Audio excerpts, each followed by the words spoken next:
아니, 왜 이렇게까지 하시는 거죠? 고도 3만 피트, 파리로 향하던 국제선 비행기 안. 한 한국 남성이 하는 말에 미국인 승무원이 참지 못하고 소리쳤다는데요. 긴급 착륙을 고민해야 할 만큼 위급했던 그 순간. 그의 행동은 기내를 충격에 빠뜨리고 승객들과 승무원 모두가 놀라움을 감추지 못했다고 합니다. 그리고 그 남자의 행동은 한 여성의 인생을 완전히 바꿔놓았습니다.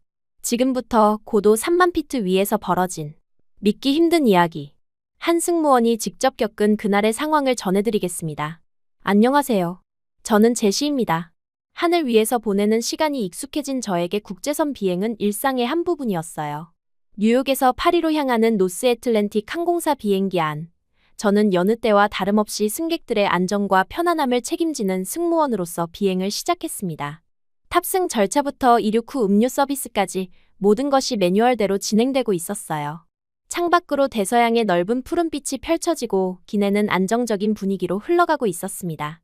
그날의 비행도 특별할 것 없는 평범한 일과처럼 시작됐어요. 저는 매번 그랬듯이 승객들의 얼굴을 기억하려고 노력했습니다. 다양한 국적의 사람들, 각자의 목적을 가지고 파리로 향하는 이들의 표정에서 설렘과 기대, 때로는 지친 모습을 읽을 수 있었어요. 특히 퍼스트 클래스 구역은 언제나처럼 조용했습니다. 비즈니스맨들은 노트북에 집중하거나 눈을 감고 휴식을 취하고 있었어요. 비행 시간이 절반쯤 지났을 때였습니다. 갑자기 객실 안에 긴급 호출벨이 울렸어요. 바로 저의 담당 구역, 이코노미석에서 온 신호였습니다. 직감적으로 좋지 않은 상황임을 느끼며 빠르게 해당 좌석으로 향했어요. 도착했을 때 보인 광경은 예상보다 심각했습니다. 60대로 보이는 여성 승객이 호흡 곤란 증세를 보이며 얼굴이 창백해져 있었어요. 괜찮으세요? 어디가 불편하신가요? 제가 물었지만 그녀는 말을 이을 힘조차 없어 보였습니다. 옆자리 승객이 급히 설명했어요. 갑자기 숨을 못 쉬겠다고 하시더니 이렇게 됐어요. 저는 즉시 동료 승무원에게 기내 응급키트를 가져오라고 지시하고 기장에게도 상황을 전달했습니다. 승객 여러분, 의료 지식이 있으신 분 계신가요? 도움이 필요합니다. 객실 마이크를 통해 방송했어요. 잠시 후 다행히도 한 중년 남성이 손을 들고 다가왔습니다. 제가 의사입니다. 그는 침착하게 말했어요. 그의 등장에 잠시 안도했지만 환자의 상태는 여전히 위급해 보였습니다. 의사는 신속하게 환자의 상태를 확인했어요. 천식 발작인 것 같습니다. 혹시 산소 공급 장치가 있나요? 저는 재빨리 응급용 산소 마스크를 준비했습니다. 기내는 금세 긴장감으로 가득 찼어요. 주변 승객들은 불안한 표정으로 상황을 지켜보거나 일부는 불편함에 얼굴을 찌푸리기도 했습니다. 의사의 지시에 따라 응급처치를 진행했어요. 다행히 그분의 도움으로 환자의 호흡이 조금씩 안정되기 시작했습니다. 하지만 파리 도착까지는 아직 4시간 이상이 남아 있었고 환자는 계속 관찰이 필요한 상태였어요. 좁은 이코노미석에서 환자가 편안히 쉴 수 있는 공간을 마련하기가 쉽지 않았습니다. 그때였어요. 조용하던 퍼스트 클래스 구역에서 한 남성이 걸어왔습니다.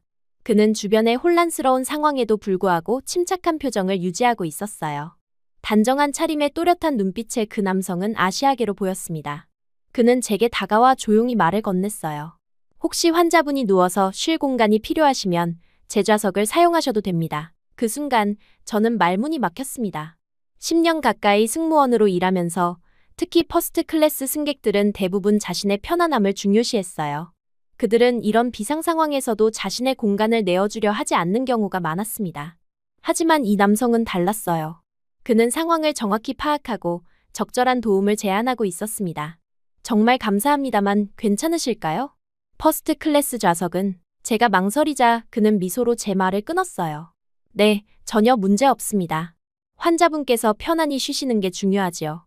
저는 잠시 다른 곳에 있어도 괜찮아요. 그의 한국어 억양이 이제야 확실히 들렸습니다. 그의 진정성 있는 제안에 감사함을 느끼며 저는 의사와 상의했어요. 의사 역시 환자가 더 넓은 공간에서 휴식을 취하는 것이 좋겠다고 동의했습니다. 우리는 환자를 조심스럽게 퍼스트 클래스 좌석으로 이동시켰어요. 그 한국 남성은 자신의 모든 짐을 정리해 승무원실로 가져가고 다른 빈자리를 찾아 앉았습니다. 환자가 안정을 취하는 동안 그는 가끔 상태를 물어보며 관심을 보였지만 결코 자신의 행동을 과시하지 않았어요. 비행은 계속되었고 기내는 서서히 안정을 되찾았습니다. 그러나 여전히 승객들 사이에는 불안감이 감돌았어요.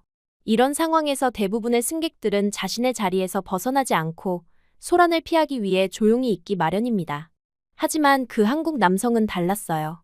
그는 잠시 후 이코노미석 쪽으로 와서 불안해하는 승객들에게 차분히 상황을 설명하고 걱정하지 말라며 안심시켰습니다. 또한 승무원들의 지시에 따라 기내 질서를 유지하도록 도왔어요. 그의 침착함은 주변 승객들에게도 전해져 기내 분위기가 한결 부드러워졌습니다. 저는 그를 지켜보며 깊은 인상을 받았어요. 예전에도 다양한 국적의 승객들을 마주했지만 이런 상황에서 이렇게 침착하고 배려심 깊은 사람은 드물었습니다. 특히 일부 다른 국적의 승객들과 비교해 볼 때 더욱 그랬어요. 중국 승객들은 때로 자신의 요구사항을 강하게 내세우는 경향이 있었고, 일본 승객들은 예의 바르지만 다소 무관심한 태도를 보이는 경우가 많았습니다. 하지만 이 한국 남성은 상황을 정확히 파악하고 필요한 순간에 자연스럽게 도움의 손길을 내밀었어요. 환자의 상태는 점차 안정되었고 덕분에 우리는 별도의 긴급 착륙 없이 파리까지 비행을 계속할 수 있었습니다. 저는 업무 중에도 종종 그 한국 남성을 관찰했어요. 그는 자신의 행동에 일말의 과시도 없이 마치 당연한 일을 한 것처럼 조용히 있었습니다. 때로는 다른 승객들이 짐을 정리하는 것을 도와주거나 화장실 앞에서 줄을 서 있는 아이들에게 친절하게 말을 걸기도 했어요. 비행 시간이 점차 줄어들면서 승객들은 조금씩 안정을 찾아갔어요. 환자 역시 그 한국 남성의 퍼스트 클래스 좌석에서 충분한 휴식을 취해 상태가 많이 호전되었습니다.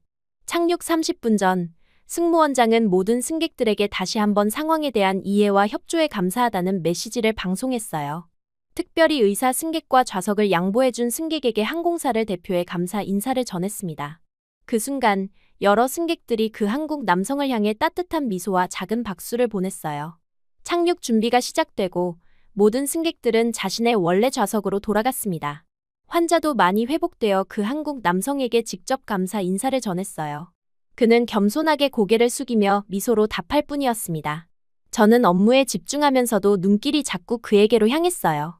이름도 모르는 승객에게 이런 감정을 느끼는 것이 낯설었지만 부정할 수 없는 끌림이 있었습니다. 기장이 파리 도착 예정 시간을 안내했고 저는 객실 정리를 시작했어요. 그 과정에서 그 한국 남성에 가까이 지나갈 기회가 있었습니다. 잠시 눈이 마주쳤고 그는 부드러운 미소를 지었어요. 평소라면 무심코 지나쳤을 그 순간이 지금은 이상하게 마음에 남았습니다. 곧 착륙합니다. 벨트 매주세요. 기계적으로 안내하며 지나갔지만 그의 따뜻한 눈빛은 제 마음에 작은 파문을 일으켰어요. 그가 누구인지, 어떤 사람인지 더 알고 싶다는 생각이 들었습니다. 파리 상공에 들어서고 비행기는 착륙을 위한 하강을 시작했어요. 창밖으로 파리의 모습이 점점 선명해졌습니다. 저는 모든 승객들의 안전벨트를 확인하며 마지막 점검을 진행했어요. 그 한국 남성의 좌석을 지날 때 그는 이미 완벽하게 준비를 마친 상태였습니다. 세심하고 배려심 깊은 그의 모습에 또 한 번 감명을 받았어요. 비행기는 약간의 흔들림과 함께 활주로에 닿았고 승객들 사이에서 안도의 한숨과 함께 작은 박수 소리가 들렸습니다. 이륙부터 착륙까지 특히 그 긴급 상황을 겪으며 모두가 긴장했던 비행이었기에 더욱 그랬을 거예요. 기장의 마지막 안내 방송이 나오고 승객들은 짐을 정리하기 시작했습니다. 그 한국 남성은 자리에서 일어나 주변 승객들이 짐을 꺼내는 것을 도와주었어요.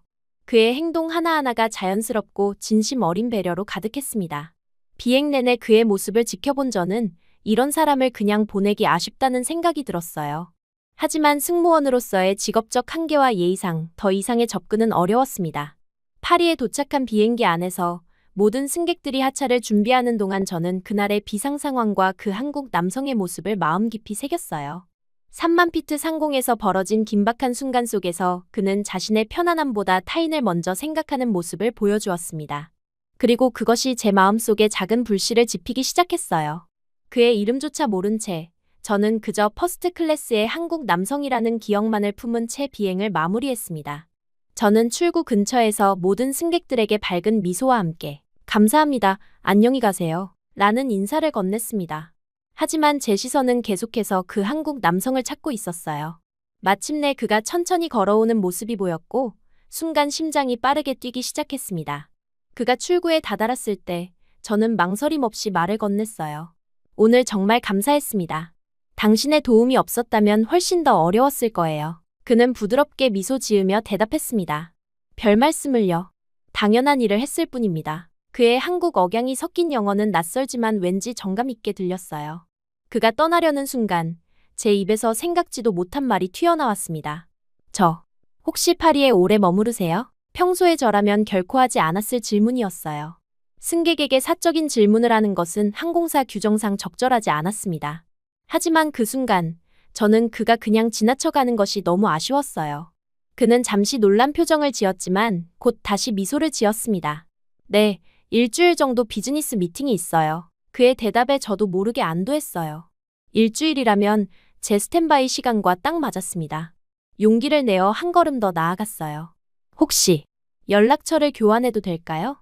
파리에 대해 도움이 필요하시면 연락 주세요. 제 제안에 그는 잠시 생각하는 듯했지만 곧 휴대폰을 꺼내며 고개를 끄덕였습니다. 좋아요. 제 이름은 진석입니다. 김진석이요. 우리는 서로의 번호를 교환했어요. 그의 이름을 알게 된 것만으로도 이상하게 기분이 좋았습니다. 더 이상 그 한국 남성이 아닌 진석이라는 이름을 가진 사람이 되었어요. 공항을 나서는 그의 뒷모습을 바라보며 과연 그가 연락할까 하는 의문이 들었습니다. 어쩌면 이게 마지막일지도 모른다는 생각에 살짝 아쉬움이 밀려왔어요. 하지만 동시에 적어도 용기를 내어 시도했다는 사실에 작은 뿌듯함도 느꼈습니다. 비행 후 브리핑을 마치고 호텔로 돌아온 저는 동료 승무원들과 함께 그날의 비상 상황에 대해 이야기를 나눴어요. 특히 케이트라는 동료는 계속해서 그 한국 남성에 대해 물었습니다. 정말 멋있더라. 근데 너 번호 물어봤어? 그녀의 직설적인 질문에 저는 살짝 당황했어요. 솔직히 말할까 고민하다가 결국 사실대로 말했습니다. 응, 파리 관광에 도움이 필요하면 연락하라고 번호 줬어. 제 대답에 케이트의 눈이 반짝였어요. 와, 제시. 내가 그런 용기를 다 냈다니. 그럼 언제 만나기로 했어? 저는 고개를 저었습니다. 아직 약속은 없어. 그가 연락할지도 모르겠고. 그날 밤 파리의 호텔방에 누워 저는 진석의 모습을 떠올렸어요. 평소라면 금방 잊혔을 승객이었지만 그의 행동과 차분한 말투 그리고 따뜻한 눈빛이 자꾸 생각났습니다. 휴대폰을 바라보며 먼저 연락해볼까 하는 생각도 들었지만 그건 너무 적극적으로 보일까봐 망설여졌어요. 저는 진석에게 감사 문자를 보내기로 마음먹었어요. 안녕하세요. 오늘 비행 중 도움 주셔서 정말 감사했습니다. 파리에서 좋은 시간 보내세요. 간단한 문자였지만 보내고 나니 왠지 마음이 편해졌습니다. 다음 날 아침, 진석에게서 답장이 왔어요. 안녕하세요. 별 말씀을요. 오히려 제가 감사드립니다. 혹시 오늘 저녁에 시간 되시면 함께 식사라도 할 수 있을까요? 파리에 와본 적은 있지만 현지인처럼 아는 분과 함께하면 더 특별할 것 같습니다. 그 문자를 보는 순간 저도 모르게 미소가 지어졌어요. 바로 답장을 보냈습니다. 네, 좋아요. 파리의 좋은 곳을 소개해드릴게요. 몇 시에 만날까요? 우리는 그날 저녁 7시 에펠탑이 보이는 몽파르나스 근처의 작은 레스토랑에서 만나기로 했어요. 준비하는 내내 마음이 설레었습니다. 이런 감정은 오랜만이었어요. 평소보다 조금 더 신경 써서 옷을 골랐고 머리도 특별히 손질했습니다. 약속 시간보다 10분 일찍 도착한 저는 레스토랑 앞에서 초조하게 기다렸어요. 정확히 7시 진석이 나타났습니다. 그는 비행기에서 봤을 때보다 더 세련된 모습이었어요. 감색 재킷에 단정한 셔츠 그리고 편안한 미소가 그를 더욱 매력적으로 보이게 했습니다. 기다리셨어요? 그의 첫마디에 저는 고개를 저었어요. 아니요, 방금 왔어요. 레스토랑으로 들어가며 그는 자연스럽게 문을 열어주었습니다. 작은 배려였지만 그런 세심함이 그의 매력이라는 생각이 들었어요. 테이블에 앉자마자 진석은 메뉴를 건네며 말했습니다. 제가 프랑스어를 조금 할 줄 알아요. 필요하시면 도와드릴게요. 저는 미소 지으며 고마움을 표했어요. 사실 저도 기본적인 프랑스어는 할 수 있었지만 그의 배려가 고마웠습니다. 식사가 시작되고 우리는 서로에 대해 알아가기 시작했어요. 진석은 서울에서 패션 디자이너 브랜드의 해외 수출을 담당하는 사업을 한다고 했습니다. 이번 파리 방문도 유럽 시장 확장을 위한 것이었어요. 그의 이야기를 들으며 저는 그가 단순히 친절한 사람이 아니라 자신의 분야에서 열정과 전문성을 가진 사람이라는 것을 알게 되었습니다. 당신은요? 승무원 일은 어떻게 시작하게 되셨어요? 그의 질문에 저는 제 이야기를 나누기 시작했어요. 뉴욕 출신으로 어릴 때부터 여행을 좋아했고 대학 졸업 후 우연히 친구의 권유로 승무원 시험을 보게 된 것까지 말했습니다. 진석은 진지하게 제 이야기를 들어주었어요. 그의 집중하는 모습이 왠지 마음을 편안하게 해주었습니다. 와인 한 잔과 함께 대화는 더욱 자연스러워졌어요. 우리는 좋아하는 영화, 음악, 여행지에 대해 이야기했습니다. 놀랍게도 우리의 취향은 꽤 비슷했어요. 둘 다 클래식 영화를 좋아했고 재즈에 관심이 있었으며 여행지로는 조용한 해변보다 활기찬 도시를 선호했습니다. 대화 중에 진석은 한국에 대해 이야기했어요. 서울의 빠른 템포와 전통과 현대가 공존하는 모습, 그리고 한국 음식의 다양함까지. 그의 이야기를 들으며 한국에 대한 호기심이 생겼습니다. 언젠가 한국에 가보고 싶어요. 당신이 말한 그 모든 것을 직접 경험해보고 싶네요. 진석은 미소 지으며 대답했어요.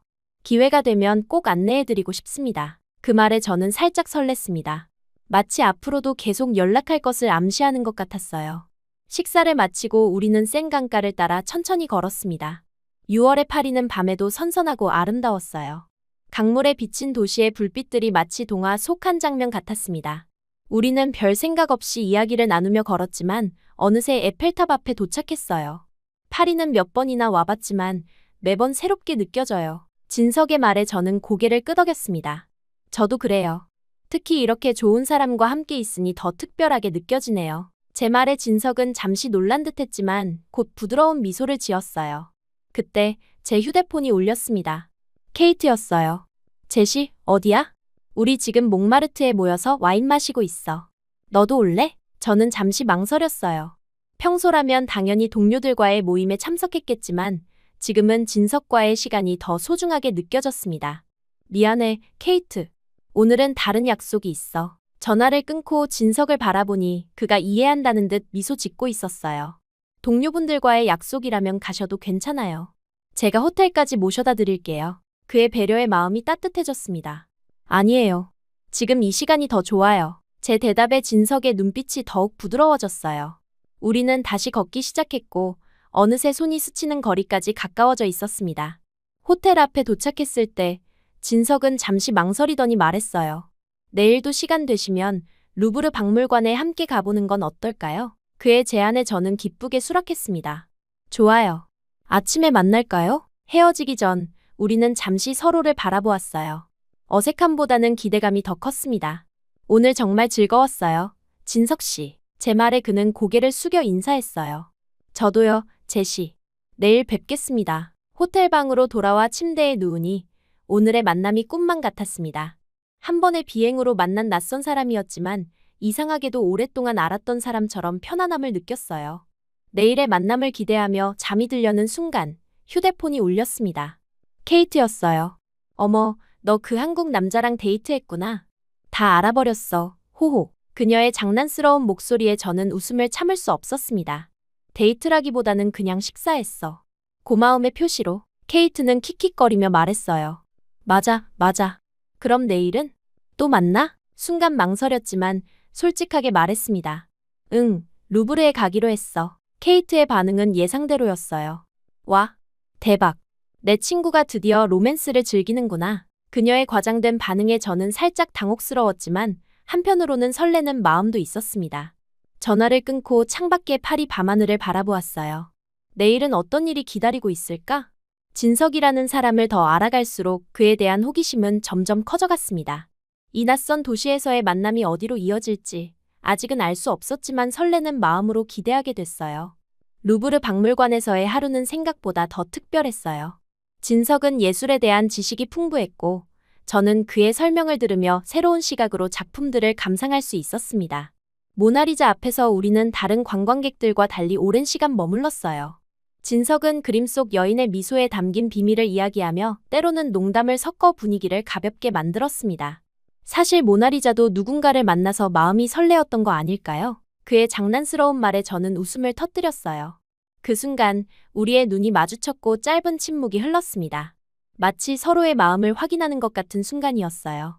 박물관을 나와 우리는 튠르리 정원을 거닐었습니다.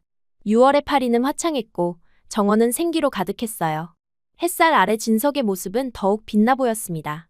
그의 옆모습을 살며시 바라보니 어제보다 더 친근하게 느껴졌어요. 점심을 먹으러 가는 길에 우연히 케이트와 마주쳤습니다. 그녀는 다른 승무원들과 함께 쇼핑을 하고 있었어요. 케이트는 우리를 보자마자 밝게 웃으며 다가왔습니다. 와, 제시.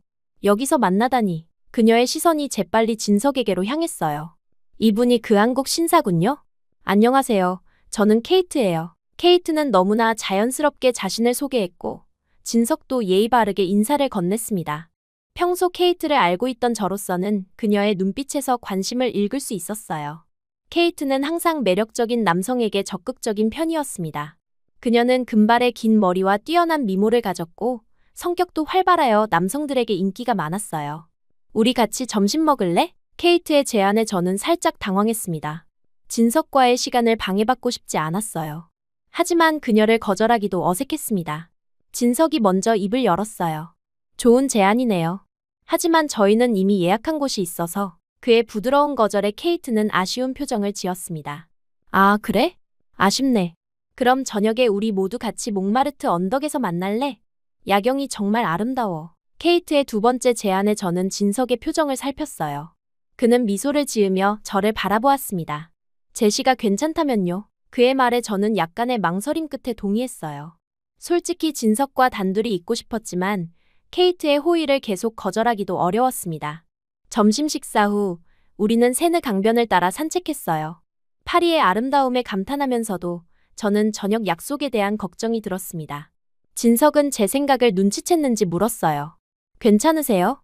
조금 걱정되는 표정이네요. 저는 솔직하게 말했습니다. 케이트는 제 좋은 친구예요. 하지만 때로는 너무 적극적이라 제 말에 진석은 부드럽게 웃었어요. 걱정 마세요. 저는 지금 이 순간 이 사람과 함께 있는 것을 즐기고 있으니까요. 그의 말에 마음이 놓였지만 동시에 케이트의 매력에 그가 흔들릴까 하는 작은 불안감도 들었습니다. 오후에는 몽마르트 언덕으로 향했어요. 해가 지기 시작하면서 파리의 풍경이 황금빛으로 물들었습니다. 진석은 사크레케르 대성당 앞에서 멈춰서서 도시 전경을 바라보았어요. 파리는 정말 아름다운 도시네요. 하지만 오늘은 특별히 더 아름답게 느껴집니다. 그의 말에 저는 미소 지었습니다. 같은 마음이었어요. 약속 시간이 되어 케이트와 다른 승무원들을 만났습니다. 케이트는 평소보다 더 화려하게 차려입었어요. 그녀의 시선이 자꾸 진석에게로 향하는 것이 느껴졌습니다. 우리는 작은 카페에 자리 잡고 와인을 주문했어요. 대화가 시작되자마자 케이트는 진석에게 관심을 보이기 시작했습니다. 한국에서 어떤 일을 하세요? 케이트의 질문에 진석은 정중하게 자신의 패션 사업에 대해 설명했어요. 그녀는 눈을 반짝이며 경청했습니다. 와, 너무 멋있네요. 저도 패션에 관심이 많아요. 혹시 모델이 필요하면 연락주세요. 그녀의 농담 같은 제안에 모두가 웃었지만 저는 마음이 불편했어요. 밤이 깊어갈수록 케이트의 진석을 향한 관심은 더욱 노골적이 되었습니다.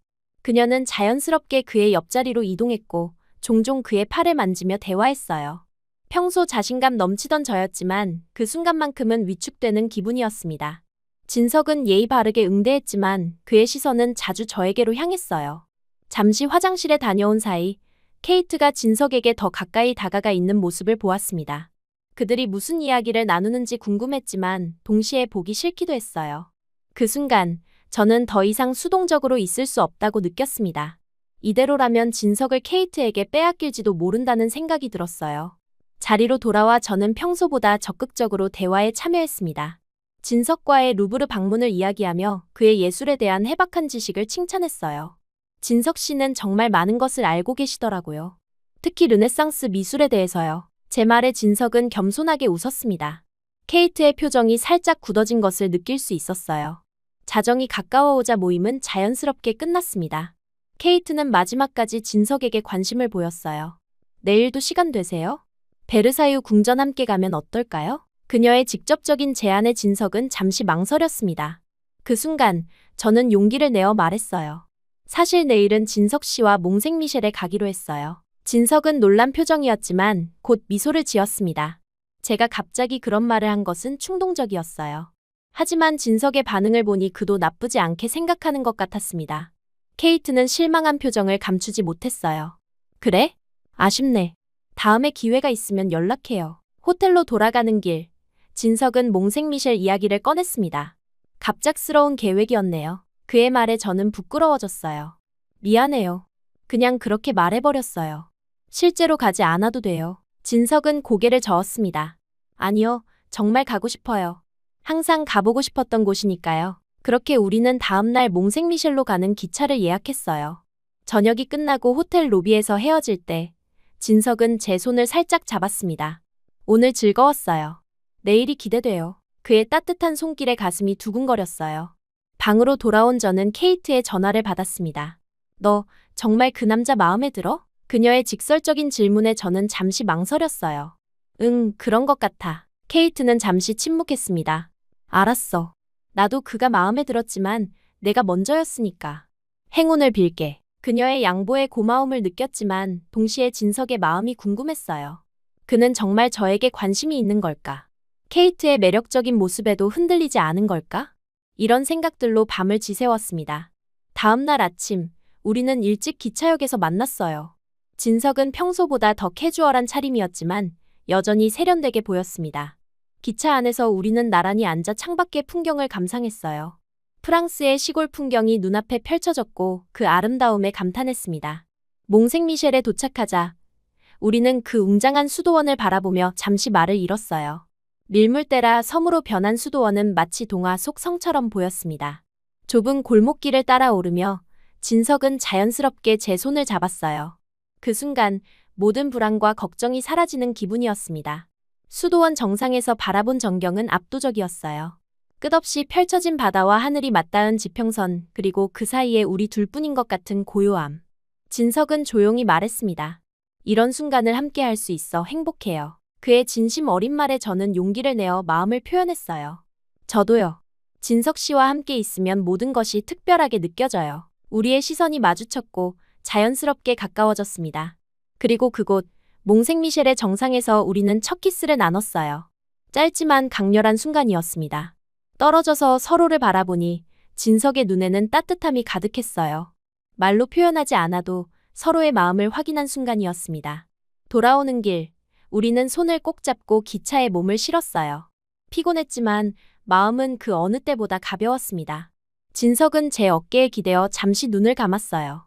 그의 평화로운 모습을 바라보며 이 만남이 단순한 여행길의 인연이 아닌 더 깊은 무언가가 될 수 있겠다는 확신이 들었습니다.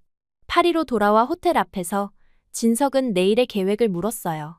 내일은 어떻게 할까요? 저는 잠시 생각했습니다. 내일이면 파리에서의 마지막 날이에요. 저는 모레 뉴욕으로 돌아가는 비행기를 타야 해요. 그 말에 진석의 표정이 어두워졌어요. 그렇군요. 벌써 일주일이 지났네요. 갑자기 찾아온 이별의 현실에 우리 둘 다 침묵했습니다. 그때 진석이 말했어요. 사실 저도 모레 뉴욕으로 가요. 비즈니스 미팅이 있어서요. 그 말을 듣는 순간 제 마음은 기쁨으로 가득 찼습니다. 정말요?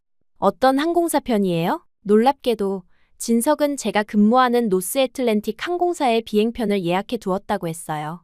혹시 당신이 그 비행의 승무원일지도 모른다고 생각했어요. 그의 말에 저는 웃음을 터뜨렸습니다. 그것은 우연이 아닌 운명처럼 느껴졌어요. 그날 밤, 저는 호텔방에서 일정을 확인했습니다. 놀랍게도 모레 뉴욕행 비행에 제가 배정되어 있었어요. 이것이 우연일까? 아니면 운명일까? 가슴이 설레는 마음으로 저는 진석에게 문자를 보냈습니다. 확인해봤어요. 제가 그 비행의 승무원이에요. 그의 답장은 단순했지만 의미가 컸어요. 운명인가 봐요. 파리에서의 마지막 날, 우리는 특별한 계획 없이 도시를 산책했습니다. 때로는 말없이 걷기도 하고 때로는 깊은 대화를 나누기도 했어요. 진석은 자신의 어린 시절, 가족, 꿈에 대해 이야기했습니다. 저도 평소에는 잘 나누지 않는 개인적인 이야기를 그와 나눴어요. 하루 만에 우리는 더 깊은 유대감을 형성했습니다. 저녁, 에펠탑 아래에서 우리는 마지막 저녁 식사를 했어요. 촛불이 켜진 테이블, 부드러운 재즈 음악, 그리고 빛나는 에펠탑의 모습이 완벽한 분위기를 만들었습니다. 진석은 와인 잔을 들어 올리며 말했어요. 우리의 새로운 시작을 위해. 그 말에 저도 잔을 들어 화답했습니다. 새로운 시작을 위해. 그날 밤 호텔로 돌아가는 길에 진석은 제게 청혼했어요. 아니, 그건 아직이었습니다. 하지만 그는 확실한 약속을 했어요. 뉴욕에서도 계속 만날 수 있을까요? 그 질문에 저는 망설임 없이 대답했습니다. 물론이죠. 그러길 바라요. 다음 날 아침, 우리는 공항에서 만났어요. 이제 저는 승무원으로서 그를 맞이했습니다. 다른 승객들과 마찬가지로 공식적인 인사를 건넸지만 우리의 눈빛은 특별한 메시지를 주고받았어요. 파리에서의 5일은 짧았지만 우리 사이에 피어난 감정은 진실했습니다. 비행기가 이륙하면서 저는 창밖으로 멀어지는 파리를 바라보았어요. 이곳에서의 추억, 특히 진석과의 시간은 제 인생에서 잊지 못할 순간이 될 것이란 확신이 들었습니다. 3만 피트 상공에서 시작된 우리의 만남이 이제는 새로운 여정을 향해 나아가고 있었어요. 뉴욕으로 돌아온 후 우리의 만남은 자연스럽게 이어졌어요. 진석은 맨해튼 미드타운에 임시 오피스를 마련했고 저는 비행 일정이 없을 때마다 그를 찾아갔습니다. 처음에는 단순히 저녁 식사를 함께하거나 주말에 공원을 산책하는 정도였어요. 하지만 시간이 지날수록 우리의 관계는 더욱 깊어졌습니다. 진석의 일에 대해 알게 되면서 저는 그의 패션 비즈니스에 점점 매료되었어요. 한국의 젊은 디자이너들이 만든 독특하고 세련된 옷들은 제가 본 어떤 브랜드와도 달랐습니다. 그는 이들의 작품을 미국 시장에 소개하고 싶어 했어요. 열정적으로 이야기하는 그의 모습은 더욱 매력적이었습니다. 한 달이 지났을 무렵, 저는 중요한 결정을 내려야 했어요. 항공사에서 승진 제안을 받았고, 이는 더 많은 국제 노선을 담당하게 된다는 의미였습니다. 평소라면 주저없이 받아들였을 기회였지만, 이번에는 달랐어요. 승진을 수락하면 뉴욕에 머무는 시간이 더 줄어들고, 진석과 보낼 수 있는 시간도 줄어들 것이기 때문입니다. 고민 끝에 저는 진석에게 솔직하게 상황을 설명했어요. 센트럴 파크를 걷던 중 그에게 승진 이야기를 꺼냈습니다. 어떻게 해야 할지 모르겠어요. 커리어에는 좋은 기회지만 우리 시간이 말을 끝맺지 못하고 있는데 진석이 내 손을 잡았어요. 제시, 당신이 원하는 걸 선택하세요. 우리 관계는 어떤 상황에서도 이어갈 수 있어요. 그의 말에 안심이 되면서도 한편으로는 정말 그럴까? 하는 의문이 들었습니다. 장거리 연애가 쉽지 않다는 건 승무원으로서 너무나 잘 알고 있었어요. 결국 저는 승진을 받아들였습니다. 처음 몇 달은 예상대로 힘들었어요. 파리, 런던, 도쿄를 오가는 긴 비행으로 지쳐있을 때가 많았고 진석을 만날 수 있는 시간은 더욱 귀해졌습니다. 하지만 그는 한 번도 불평하지 않았어요. 오히려 제가 도착하는 공항으로 직접 마중 나오고 제 일정에 맞춰 자신의 스케줄을 조정해 주었습니다. 우리가 만난 지 약 6개월째 되던 날, 진석은 특별한 저녁 식사를 준비했어요. 그의 아파트 테라스에서 맨해튼의 야경을 바라보며 우리는 와인을 마셨습니다. 분위기가 무르익을 무렵 그는 조용히 말을 꺼냈어요. 제시, 내가 다음 달에 서울로 돌아가야 해요. 그 말에 제 심장이 철렁 내려앉았습니다. 예상은 했지만 막상 현실이 되니 받아들이기 어려웠어요. 얼마나 있다 돌아와요? 제 질문에 그는 잠시 망설였습니다. 사실 당분간은 서울에 머물러야 할 것 같아요. 사업이 확장되고 있고 새로운 디자이너들과의 계약도 진행 중이라 그의 말에 저는 말문이 막혔어요. 이것이 우리의 이별 통보인 걸까 하는 생각이 들었습니다. 침묵이 이어지는 동안 진석은 주머니에서 작은 상자를 꺼냈어요. 사실 오늘 당신에게 하고 싶은 말이 있었어요. 그는 상자를 열지 않고 제 손에 올려놓았습니다. 이건 반지가 아니에요. 아직은. 하지만 약속이에요. 호기심에 상자를 열어보니 그 안에는 작은 열쇠 모양의 펜던트가 들어있었어요. 이게 무슨? 제가 묻자 진석이 설명했습니다. 내 사업, 내 삶의 열쇠예요. 당신이 함께 해주길 바라요. 무슨 뜻이에요? 제가 다시 물었어요. 진석은 깊은 숨을 내쉬었습니다. 제시, 내 사업 파트너가 되어줄래요? 당신의 패션 감각과 국제적인 경험이 우리 브랜드에 큰 도움이 될 거예요. 그리고 내 인생의 파트너도 되어주세요. 그것은 직접적인 프로포즈는 아니었지만 더 의미 있는 제안이었어요. 단순히 결혼을 묻는 것이 아니라 함께 꿈을 이루자는 제안이었습니다. 저는 잠시 생각에 잠겼어요. 승무원으로서의 커리어를 포기하고 새로운 도전을 해야 한다는 것은 큰 결정이었습니다. 시간을 갖고 생각해봐요. 서두를 필요 없어요. 진석의 말에 저는 고개를 저었어요. 생각할 필요 없어요. 저도 같은 마음이에요. 그 순간 내린 결정이었지만 이상하게도 전혀 두렵지 않았습니다. 오히려 새로운 시작에 대한 설렘이 가득했어요. 다음 달, 저는 항공사에 사직서를 제출했습니다. 동료들은 놀라워했고, 특히 케이트는 믿을 수 없다는 표정이었어요. 정말 그만두는 거야? 그 남자 때문에? 그녀의 질문에 저는 확신을 가지고 대답했습니다. 내 선택이야. 새로운 기회를 잡고 싶어. 마지막 비행을 마치고 뉴욕으로 돌아온 날, 진석은 공항에서 꽃다발을 들고 기다리고 있었어요. 그 모습을 보는 순간 제 선택이 옳았다는 확신이 들었습니다. 우리는 손을 잡고 공항을 나섰고 새로운 삶을 향한 첫걸음을 내딛었어요. 처음에는 뉴욕과 서울을 오가며 사업을 진행했습니다. 저는 진석의 브랜드 서울 에센스의 미국 담당 매니저가 되었어요. 제 인맥을 활용해 미국 패션 업계의 한국 디자이너들의 작품을 소개했고 반응은 기대 이상이었습니다. 특히 제가 직접 피팅 모델로 나서면서 브랜드의 인지도는 더욱 높아졌어요. 1년이 지난 후 우리는 뉴욕의 서울 에센스의 첫 번째 플래그십 스토어를 오픈했습니다. 개업식 날, 진석은 많은 사람들 앞에서 저에게 정식으로 프로포즈했어요. 당신이 없었다면 이 모든 것이 불가능했을 거예요. 이제 공식적으로 묻고 싶어요. 결혼해 주시겠어요? 물론 저는 네라고 대답했습니다. 그 순간만큼 행복했던 적이 없었어요. 우리의 결혼식은 뉴욕과 서울 두 곳에서 열렸습니다. 양쪽 문화를 모두 존중하고 싶었거든요. 뉴욕 결혼식에는 항공사 동료들도 많이 참석했어요. 케이트도 와서 진심으로 축하해 주었습니다. 너 정말 용감했어. 그때 용기 내서 다가가지 않았다면 이런 행복도 없었을 거야. 지금 우리는 뉴욕에 정착해 살고 있어요. 서울 에센스는 이제 미국 전역에 매장을 둔 성공적인 브랜드가 되었습니다. 저는 여전히 브랜드의 모델로 활동하며 마케팅과 홍보도 담당하고 있어요. 진석은 디자이너 발굴과 생산을 맡아 한국과 미국을 오가고 있습니다. 가끔 SNS에 우리의 사진이 올라갈 때면 옛 동료들이 연락해 와요. 특히 케이트는 종종 너희 너무 부러워 라는 메시지를 보내곤 합니다. 그럴 때마다 저는 웃으며 생각해요. 그때 용기를 내지 않았다면 지금의 행복도 없었을 텐데. 얼마 전 우리는 파리를 다시 방문했어요. 5년 전 처음 만난 그 비행기와 같은 노선을 타고 갔습니다. 창밖으로 대서양을 바라보며 진석은 제 손을 꼭 잡았어요. 그때 그 비행에서 환자가 없었다면 우리는 만나지 못했을까요? 그의 질문에 저는 고개를 저었습니다. 아니요, 어떻게든 만났을 거예요. 우리는 운명이었으니까. 파리에 도착해 우리는 5년 전 첫 데이트를 했던 그 레스토랑을 찾았어요. 같은 테이블에 앉아 와인을 마시며 지난 시간을 되돌아봤습니다. 3만 피트 상공에서의 우연한 만남이 이렇게 특별한 인연으로 이어질 줄은 그때는 상상도 못했어요. 돌아오는 비행기에서 옆자리에 앉은 한 승무원이 우리에게 미소 지으며 물었습니다.